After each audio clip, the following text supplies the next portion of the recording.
sebagai pemateri 3 yaitu Bulia Amelia Wijayanti. Baik, untuk mengefektifkan waktu, saya mempersilahkan pemateri untuk menyampaikan presentasinya. Assalamualaikum warahmatullahi wabarakatuh. Waalaikumsalam warahmatullahi wabarakatuh. Saya akan menyampaikan tentang materi filsafat paripatetik dari Islam. Filsafat termasuk salah satu ilmu yang digemari. Banyak orang Islam yang menjadi inspirator besar bagi perkembangan dunia. Di antara beberapa tokoh filsafat yang terkenal dalam Islam, terlebih yang berbicara tentang kejiwaan adalah Al-Kindi, Al-Farabi, dan Ibnu Sina. Pemikiran ketiga tokoh ini adalah serumpun, sehingga mereka dikatakan filsuf paripatetik dalam Islam. Hal ini disebabkan karena pemikiran mereka tidak bisa lepas dari Aristoteles.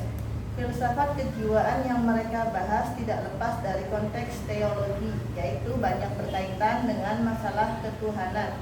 Ini juga salah satu yang dapat membedakan antara filsafat Islam dan Barat. Istilah paripatetik muncul sebagai sebutan bagi pengikut Aristoteles. Secara historis, Aristotelianisme terbagi ke dalam 3 periode.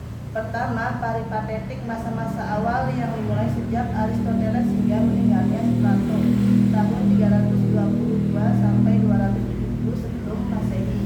Kedua, sejak Plato sampai Andronicus tahun 270 sebelum Masehi. Ketiga, periode pasca Andronicus dan generasi berikutnya yang mengomentari karya-karya Aristoteles. Definisi paripatetik berasal dari bahasa Yunani paripatein yang berarti berkeliling, berjalan-jalan, berkeliling. Kata ini juga menunjuk pada suatu tempat berada dan paripatos. Dalam tradisi Yunani, kata ini mengacu pada suatu tempat di serambi gedung olahraga di Athena, tempat Aristoteles mengajar sambil berjalan-jalan. Dalam tradisi filsafat Islam, paripatetik disebut dengan istilah masyaiyah. Kata ini berasal dari akar kata masya, yamshi, masyan, wa timsya'an yang berarti melangkahkan kaki dari satu tempat ke tempat lain. Donald M. Barnett menyebut filsuf yang mengikuti alur pikiran Aristoteles dengan sebutan kaum paripatetik.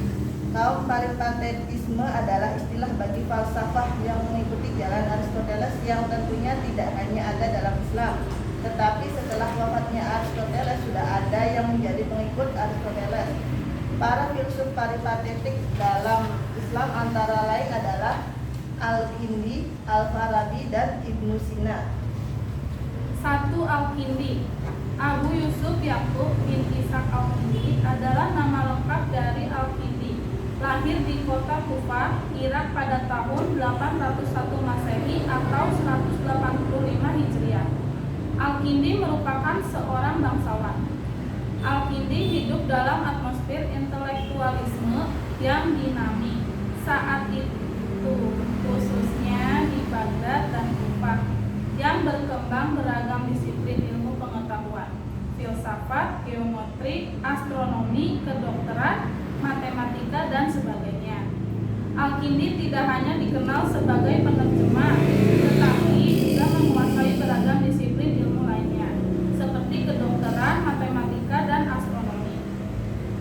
Mengenai sifat-sifat esensial Sang Maha Esa, Al-Kindi menggarisbawahi mutlaknya keesaan Allah sebagai penyebab bagi semua yang ada.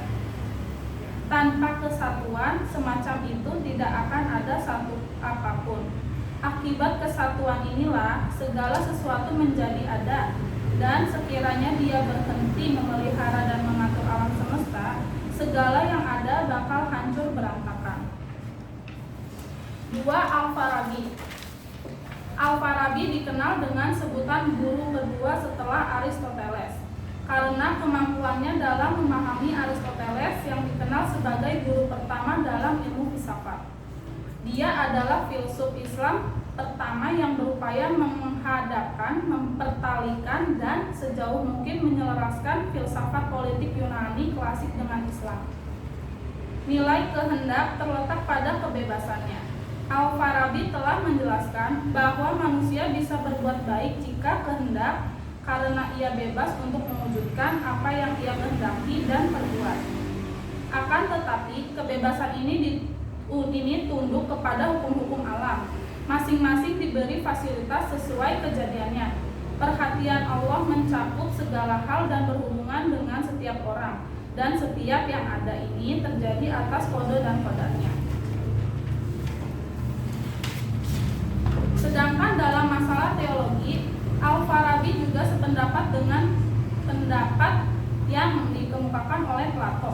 Sebagaimana dikutip karena Armstrong, Al-Farabi menunjukkan pemikirannya yang sejalan dengan Plato, bahwa Nabi Muhammad adalah pemimpin sebagaimana ciri pemimpin yang digambarkan oleh Plato, yakni yang dapat membuat kejayaan pada yang dipimpinnya. Nabi Muhammad dapat mengungkapkan kebenaran universal dalam bentuk imajinatif yang dapat dipahami oleh orang awam, sehingga Islam secara ideal, cocok, dan perkembangannya sangat pesat sekali. Meskipun termasuk seorang sufi, namun ia berpendapat bahwa wahyu sebagai proses yang sepenuhnya alamiah. Filsafat yang digemari oleh Al-Farabi dalam pandangan Karen adalah kajian teologi, sehingga tak heran jika risalahnya dimulai dengan kajian tentang Tuhan. Mengenai konsep Tuhan, pandangan Al-Farabi mengimani apa yang dikonsepkan oleh Aristoteles dan Plotinus, bahwa dialah yang pertama dari semua wujud. Menurutnya, manusia sebagai makhluk sosial akan selalu membutuhkan individu lain untuk memenuhi setiap kebutuhannya. Tak kalah pentingnya adalah etika. Sebagai bagian penting filsafat, Al-Farabi menganggap apabila orientasi moral berhasil, maka warga dalam negara ideal ini dapat dikatakan sebagai warga ideal. 3. Ibnu Sina. Salah satu pemikiran yang dikembangkan oleh Ibnu Sina adalah logika, di mana ia membagi ilmu menjadi dua macam. Yang pertama tasawuf, hanya tergambar dalam pikiran, dan yang kedua tasdik, yang dapat dibuktikan melalui indera. Terdapat dua aspek yang dibahas oleh Ibnu Sina tentang jiwa, yaitu fisika dan metafisika. Sedangkan mengenai jiwa dan badan, Ibnu Sina berpendapat bahwa jiwa manusia merupakan satu unit yang tersendiri dan mempunyai wujud terlepas dari badan. Jiwa manusia timbul dan tercipta tiap kali ada badan yang sesuai dan dapat menerima jiwa lahir di dunia ini. Sungguh pun jiwa manusia tidak mempunyai fungsi-fungsi fisik, dan dengan demikian tidak butuh pada badan untuk menjalankan tugasnya sebagai daya yang berpikir. Jiwa masih membutuhkan badan karena pada permulaan wujudnya, badanlah yang menolong jiwa manusia untuk dapat berpikir. Secara sederhana, antara jiwa dan badan dua aspek yang saling melengkapi. Jika dipisahkan, maka menyebabkan disfungsi di antara salah satunya. Ibnu Sina berpendapat bahwa dalam jiwa manusia terdapat 3 jiwa. Pertama, jiwa tumbuhan. Jiwa ini termasuk tingkatan jiwa yang paling rendah dan terdiri dari 3 kemampuan, yaitu nutrisi, tumbuhan, dan daya. Dengan semua kemampuan ini, manusia dapat berpotensi makan, tumbuh, dan berkembang biak sebagaimana tumbuh-tumbuhan. Kedua, jiwa hewani yang memiliki 2 daya, yaitu daya penggerak dan daya persepsi. Sedangkan pada aspek penggerakan terdiri dari 2 daya, yaitu 10 daya pendorong dan daya berbuat. Hubungan antara daya pertama dengan daya kedua sebagaimana hubungan daya potensi dan aktus, tetapi keduanya bersifat potensial sebelum mencapai aktualisasinya. Yang pertama merupakan kemauan dan yang kedua merupakan kemampuan. Baiklah, secara keseluruhan isi materi dari tema Karitatif dan Islam telah disampaikan oleh kami sebagai peserta. Maka acara kami kembalikan kepada moderator.